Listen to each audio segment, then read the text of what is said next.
The sun peeks through the curtains, casting a warm glow on the framed photos of my late husband John and our son Michael. It's been 5 years since John passed, and the house feels emptier with each day. I sip my coffee, lost in thought, when a sudden knock at the door startles me. I open it to find Eliza, Michael's ex-wife, standing there with a suitcase. "Marge, I need your help," she pleads, her eyes welling up with tears. I hesitate, remembering the pain she caused Michael during their divorce. But seeing her like this, I can't turn her away. "Come in, Eliza. What's going on?" She steps inside, her designer heels clicking on the hardwood floor. "I lost my job, and I have nowhere else to go. Can I stay with you for a while? Just until I get back on my feet."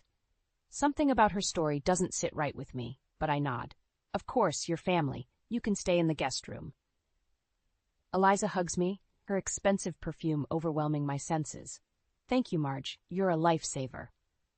As she settles in, I can't shake the feeling that there's more to her story. She spends hours on the phone, speaking in hushed tones, and leaves the house at odd hours. When I question her, she brushes me off, saying she's job hunting. Days turn into weeks, and Eliza shows no signs of leaving. I notice new designer clothes in her closet and expensive jewelry on her dresser. How can she afford these things without a job? One evening I confront her. "Eliza, I thought you were struggling financially, but I see you buying all these expensive things. What's really going on?" She laughs, a harsh sound that sends a chill down my spine. "Oh, Marge, you're so naive. I have my ways of getting what I want." I stand my ground, my voice firm. "I won't have any illegal activities under my roof, Eliza. You need to leave."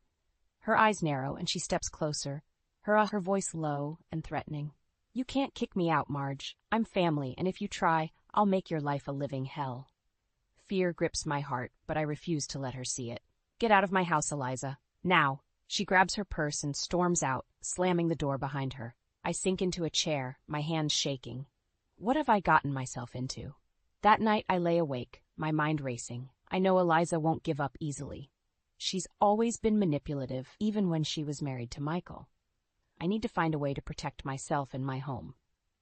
I think back to John's old police connections. Maybe they can help me gather evidence against Eliza without putting myself in danger. I make a mental note to reach out to his former partner, Dan, in the morning. As the sun rises, I feel a renewed sense of determination. I won't let Eliza destroy the peace I've worked so hard to build.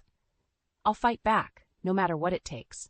She may think she can control me, but she has no idea who she's dealing with. I am Marge Thompson, and I will not be intimidated in my own home. Over the next few weeks, Eliza makes herself at home in my house. She sleeps till noon, leaves her dirty dishes in the sink, and expects me to clean up after her. I bite my tongue, trying to keep the peace, but my patience is wearing thin. One afternoon, I come home from the grocery store to find Eliza lounging on the couch, surrounded by shopping bags from expensive boutiques. She barely acknowledges me as I put away the groceries. "Eliza, I thought you said you were struggling financially," I say, trying to keep my voice calm. "How can you afford all these new clothes?" She rolls her eyes. "Don't worry about it, Marge. I have my ways." I frown, a sense of unease growing in the pit of my stomach. "What do you mean, your ways? Are you doing something illegal?" Eliza sits up, her eyes narrowing. "You know, for someone who's supposed to be helping me, you sure ask a lot of questions. Maybe you should mind your own business." I feel my anger rising, but I take a deep breath. "This is my house, Eliza, and as long as you're living under my roof, it is my business." She stands up, grabbing her purse. "Fine. If you're going to be like that, I'll just leave." I watch as she storms out of the house, slamming the door behind her. Part of me feels relieved, but I know this isn't the end. Eliza's not the type to give up easily. Later that evening, I'm washing dishes when I hear a knock at the door. I open it to find my neighbor, Mrs. Johnson, standing on the porch with a worried expression on her face. "Marge, I hate to bother you, but I thought you should know," she says, her voice low. "I've seen some strange people coming and going from your house late at night, and I've heard loud arguments too. Is everything okay?" My heart sinks. I had no idea Eliza was causing trouble with the neighbors. "I'm so sorry, Mrs. Johnson. My daughter-in-law has been staying with me, and we've had some disagreements. I'll talk to her and make sure it doesn't happen again." Mrs. Johnson nods, but I can see the concern in her eyes. Just be careful, Marge. I don't want to see you get hurt. I thank her and close the door, my mind racing. I need to find out what Eliza's up to before she drags me into something I can't get out of. The next morning, I wake up early and start searching Eliza's room. I know it's a violation of her privacy, but I can't shake the feeling that she's hiding something. As I rummage through her drawers, I find a stack of credit card statements with my name on them. My heart stops as I realize she's been using my identity to open new accounts and rack up debt. I confront her as soon as she walks in the door. How could you do this to me, Eliza? I trusted you and you betrayed me. She laughs, a cruel sound that sends shivers down my spine. Oh, please. You were so easy to fool. A little sob story, and you let me right in. You're pathetic, Marge. I feel my anger boiling over. Get out of my house, Eliza. I won't let you ruin my life like this. She smirks, crossing her arms. And what are you going to do about it? Call the cops? I'll just tell them you gave me permission to use your credit cards. It's your word against mine. I realize with a sinking feeling that she's right. She's backed me into a corner, and I don't know how to get out. But one thing's for sure. I won't let her win. I'll find a way to stop her, no matter what it takes. The situation with Eliza is getting out of hand. More neighbors have come to me, complaining about the noise and the suspicious characters hanging around my house at all hours of the night. I'm starting to feel like a prisoner in my own home. I've tried talking to Eliza, but she just brushes me off or gets defensive. I'm not doing anything wrong, she insists, her eyes flashing with anger. You're just being paranoid. But I know better. I've seen the evidence of her lies and deceit scattered throughout the house. Credit card statements, strange packages, and cash hidden in her room. I can't ignore it any longer. One evening, I decide to confront her once and for all. I wait until she comes home, stumbling through the door with a group of rough-looking men. The stench of alcohol and cigarettes fills the air. Eliza, we need to talk, I say, my voice shaking with a mix of fear and anger. She rolls her eyes. Not now, Marge, I'm busy. I stand my ground. No, we're doing this now. I know what you've been up to, and it needs to stop. The lies, the stealing, the illegal activities, I won't have it in my house.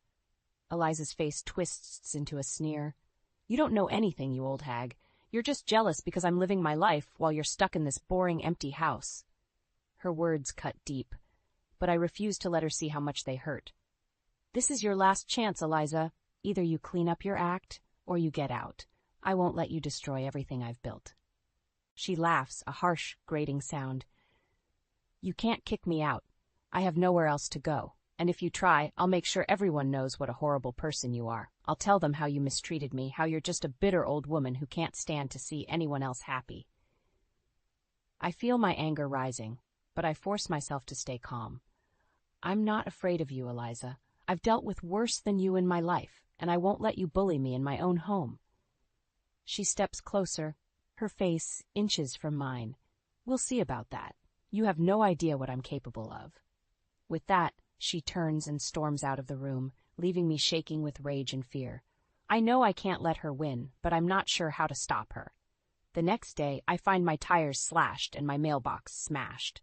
I have no proof it was Eliza, but I know in my gut that she's responsible.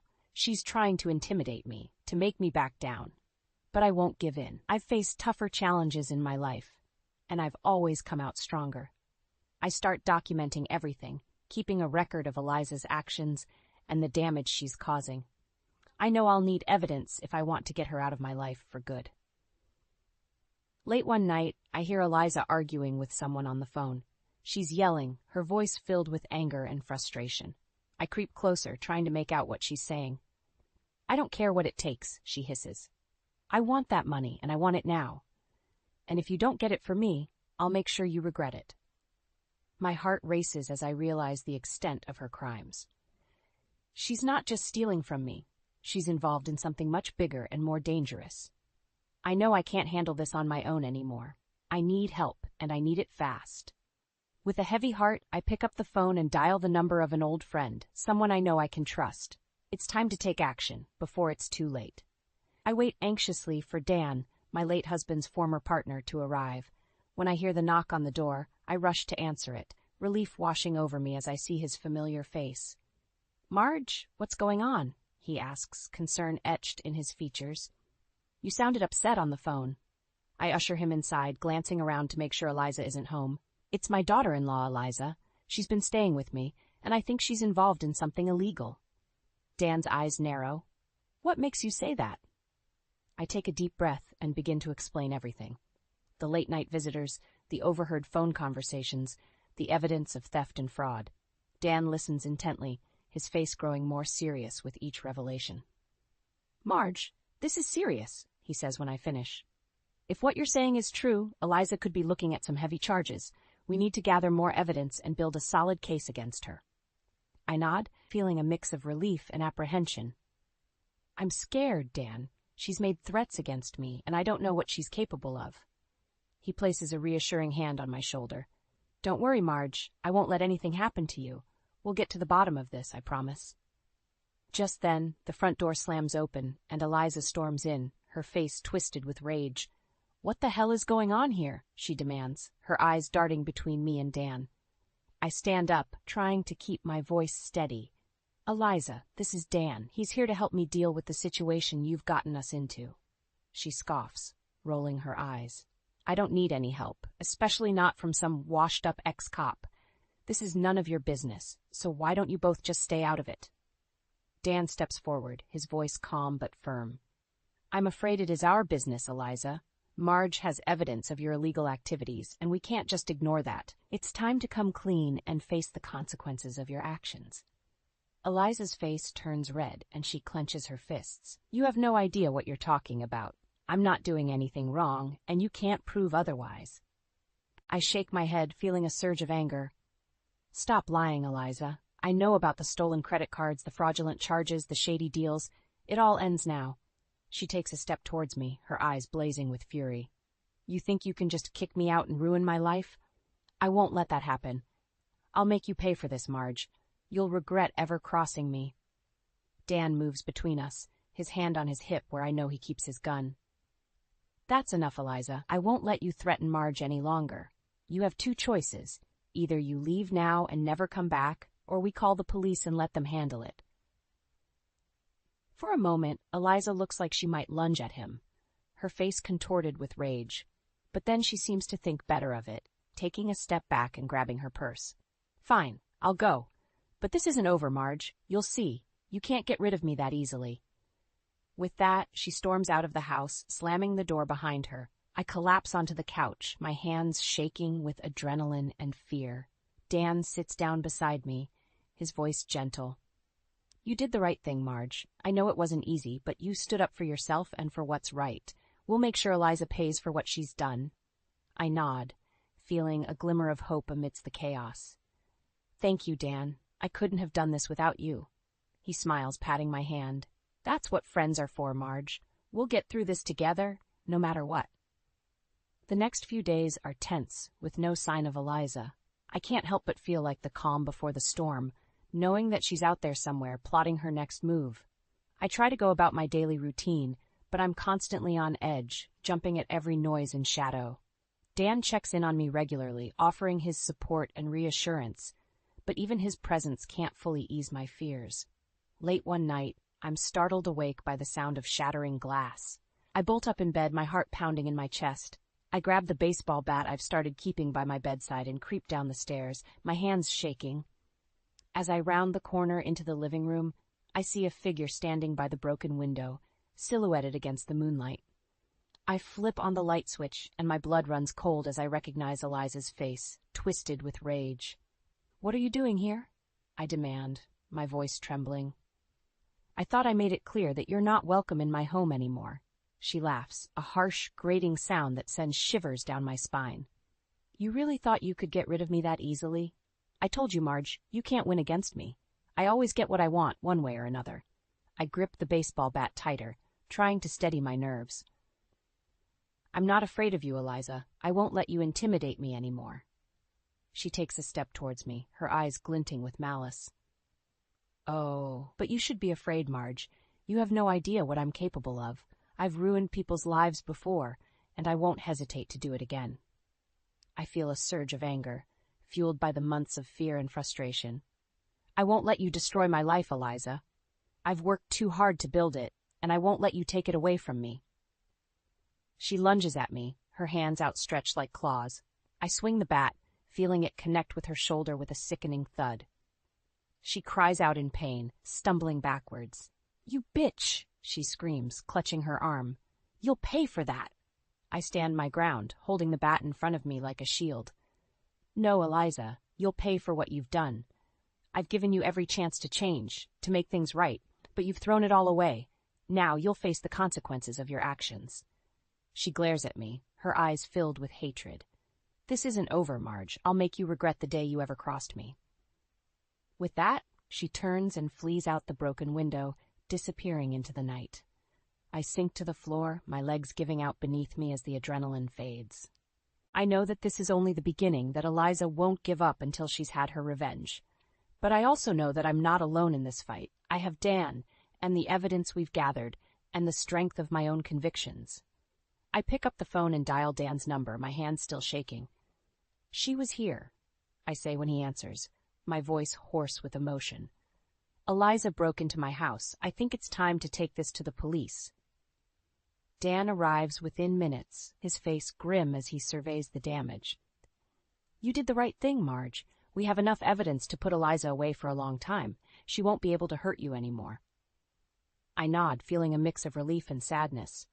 I never wanted things to come to this, but I know that I can't let Eliza's toxicity poison my life any longer. As the police arrive and begin taking statements, I feel a sense of clarity wash over me. I know that the road ahead won't be easy, but I also know that I'm ready to face whatever challenges come my way. I am Marge Thompson, and I will not be broken. In the days following Eliza's violent outburst, I find myself constantly looking over my shoulder, waiting for her to strike again. But as the weeks pass with no sign of her, I begin to wonder if perhaps she's finally given up. Still, I know better than to let my guard down completely. I meet with Dan regularly, discussing our plans to gather evidence against Eliza and bring her to justice. "I've called in some favors with my old contacts at the police department," Dan tells me over coffee one morning. "They're willing to help us set up surveillance and track Eliza's movements." I nod, feeling a mix of relief and apprehension. "I just want this to be over, Dan. I'm tired of living in fear, always wondering when she's going to strike next." He reaches across the table and takes my hand, his eyes filled with understanding. "I know, Marge, but we're going to make sure she pays for what she's done. You're not alone in this." I smile, feeling a surge of gratitude for his unwavering support. "I don't know what I would do without you, Dan. You've been my rock through all of this." He grins, a mischievous glint in his eye. "Well, what are friends for if not to help take down evil daughter-in-laws?" We both laugh, the tension of the past few weeks momentarily lifted. It feels good to have a moment of levity amidst the chaos. Over the next few days, Dan and I worked tirelessly to gather evidence against Eliza. We set up hidden cameras around my house, hoping to catch her in the act of stealing or vandalizing. We also reach out to some of her former associates, people she's burned in the past. Many of them are more than willing to provide statements against her, eager for a chance at their own revenge. As the evidence mounts, I begin to feel a sense of hope, a glimmer of light at the end of the tunnel. Maybe, just maybe, we can finally put an end to Eliza's reign of terror. But even as we make progress, I can't shake the feeling that Eliza is still out there, watching and waiting for the right moment to strike. I find myself jumping at every noise, my heart racing at the slightest provocation. One evening, as I'm washing dishes in the kitchen, I hear a sound that makes my blood run cold. It's the creaking of a floorboard, the same one that always squeaks when someone steps on it. I freeze, my hands still submerged in the soapy water. I listen intently, straining to hear any other signs of movement. And then I hear it again, louder this time. Footsteps, slow and deliberate, moving towards the kitchen. I reach for my phone with shaking hands, ready to dial 911. But before I can even unlock the screen, a figure appears in the doorway, a silhouette backlit by the hall light. "Hello, Marge." Eliza's voice is cold, dripping with malice. "Did you really think you could get away from me that easily?" I back away, my heart pounding in my chest. Eliza, please, don't do this. We can talk about this, find a way to resolve things peacefully. She laughs, a harsh, grating sound that sends shivers down my spine. It's too late for that, Marge. You've pushed me too far, and now you're going to pay the price. She takes a step towards me, her eyes glinting with a dangerous light. I glance around frantically, looking for something, anything to use as a weapon. My gaze lands on a heavy, cast-iron skillet sitting on the stove.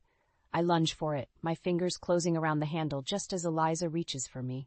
I swing with all my might, feeling the satisfying crunch of metal against bone. Eliza cries out in pain, stumbling backwards. You'll regret that, she hisses, clutching her bleeding face. I'll make you suffer for this, Marge. I'll destroy everything you love, everyone you care about. But even as she speaks, I feel a sense of calm wash over me. I know that I'm not alone, that I have Dan and the evidence we've gathered on my side. No, Eliza, I say, my voice steady and strong. You're the one who's going to pay for your crimes. I'm not afraid of you anymore. After the confrontation with Eliza, Dan and I know that we need to act fast. We can't risk her catching wind of our plans and disappearing before we can bring her to justice. We decide to set a trap, using my house as bait. I'll pretend to leave for a weekend trip, giving Eliza the perfect opportunity to break in and steal from me once again. But this time, we'll be ready for her. Dan helps me set up hidden cameras throughout the house, connected to a live feed that he can monitor from a nearby location. As I pack my bags and make a show of leaving, I feel a mix of nervousness and excitement. I know that this is a risky plan, but I also know that it's our best chance at catching Eliza red-handed. I drive to a nearby hotel, where I'll be staying for the next few days. Dan and I stay in constant communication, keeping each other updated on any developments. For the first day, there's no sign of Eliza. I try to distract myself with books and television, but I can't shake the feeling of anticipation, the sense that something big is about to happen. And then, on the second night, I get the call from Dan. She's here, he says, his voice tense with excitement. She just broke in through the back door. I rush to his location, my heart pounding in my chest. When I arrive, he's already got the video feed up on his laptop screen. I watch as Eliza moves through my house, her movements furtive and quick. She rifles through my drawers and cabinets, stuffing jewelry and cash into a backpack. But then, something unexpected happens. Eliza starts talking to herself, muttering under her breath as she goes about her business. At first, I can't make out what she's saying, but as I listen closer, I realize that she's revealing her entire plan, laying out the details of her scheme like a villain in a movie. Those idiots have no idea what's coming, she says, a smirk on her face. Once I've drained Marge's accounts and sold off her valuables, I'll disappear without a trace. They'll never be able to find me. I look at Dan, my eyes wide with shock. Are you getting this? I whisper, hardly daring to believe our luck. He nods, a grin spreading across his face. Every word, she's just sealed her own fate. We continue to watch as Eliza moves through the house, spilling more and more of her secrets with each passing minute.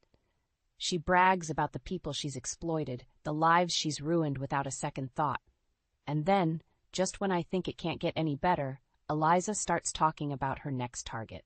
That old lady down the street, the one with the yappy little dog? She's next on my list. I bet she's got a fortune stashed away in that tacky little house of hers. I feel a surge of anger, mixed with a grim sense of satisfaction.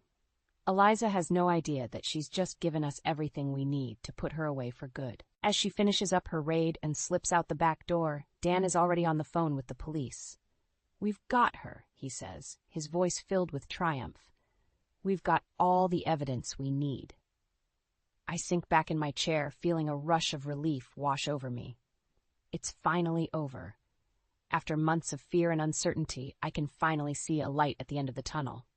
I know that there's still a long road ahead, that Eliza will likely fight the charges with everything she's got. But I also know that I'm not alone in this fight, that I have Dan and the law on my side. And for the first time in a long time, I allow myself to feel a glimmer of hope, a sense that maybe, just maybe, everything is going to be okay. The day of Eliza's arrest is a blur of activity. Police swarm my house, taking statements and collecting evidence. I watch as they lead her away in handcuffs, her face twisted with rage and disbelief. "You think this is over?" she screams, straining against the officer's grip. "I'll make you pay for this, Marge. I'll find a way to make you suffer, even if it's the last thing I do." But even as her threats ring in my ears, I feel a sense of calm wash over me. I know that she's powerless now, that the law is on my side. In the days that follow, I work with Dan to secure my home and my finances. We change the locks, install new security systems, and freeze my credit to prevent any further fraud. It's a long and tedious process, but with each step I feel a little bit safer, a little bit more in control of my own life. And then finally, the day of Eliza's trial arrives. I sit in the courtroom, my heart pounding as the evidence is presented piece by damning piece. The surveillance footage from my house is played for the jury, showing Eliza's brazen theft and her unwitting confession. Witness after witness takes the stand, testifying to her cruelty and her callousness, and through it all, Eliza sits stone-faced, her eyes blazing with hatred every time they meet mine. But in the end, the verdict is unanimous. Guilty on all counts, with a sentence that will keep her behind bars for decades to come. As the judge reads out the decision, I feel a rush of emotion wash over me. Relief, certainly, but also a sense of sadness, a realization of all that has been lost. I think of the young woman Eliza once was, the bright and beautiful girl who captured my son's heart. I think of all the pain and suffering she's caused, the lives she's ruined in her relentless pursuit of greed and power. And I know that, in the end, this is the only way it could have gone, the only way to stop her, to protect the people she would have hurt. As I leave the courtroom, Dan by my side, I'm surrounded by a sea of reporters and well-wishers, people I've never met, strangers who have followed my story and rooted for me every step of the way. I'm overwhelmed by their kindness, their support. I've spent so long feeling alone, feeling like I was fighting this battle by myself. But now, I realize that I was never really alone at all. In the weeks that follow, I start to piece my life back together.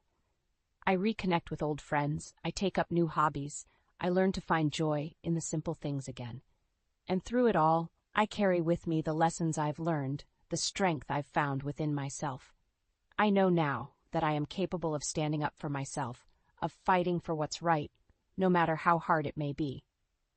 One evening, as I sit on my porch with Dan, watching the sunset paint the sky in shades of orange and gold, he turns to me with a smile. "You know, Marge, you're one of the bravest people I've ever met," he says, his voice filled with warmth and admiration. I feel a blush creep into my cheeks, a flutter of something like happiness in my chest. "I don't know about that," I say, shaking my head. "I just did what I had to do." But even as I say it, I know that it's more than that. I know that I've found a strength within myself that I never knew I had, a resilience that has carried me through the darkest of times. And as I look out at the world before me, at the beauty and the promise of a new day, I know that I am ready for whatever comes next. Ready to face the future with courage and with hope, knowing that I am not alone, that I am loved and supported by the people who matter most. It's a new beginning, a chance to start fresh and to build a life that is truly my own. And I am ready to embrace it with open arms, ready to see what adventures lie ahead.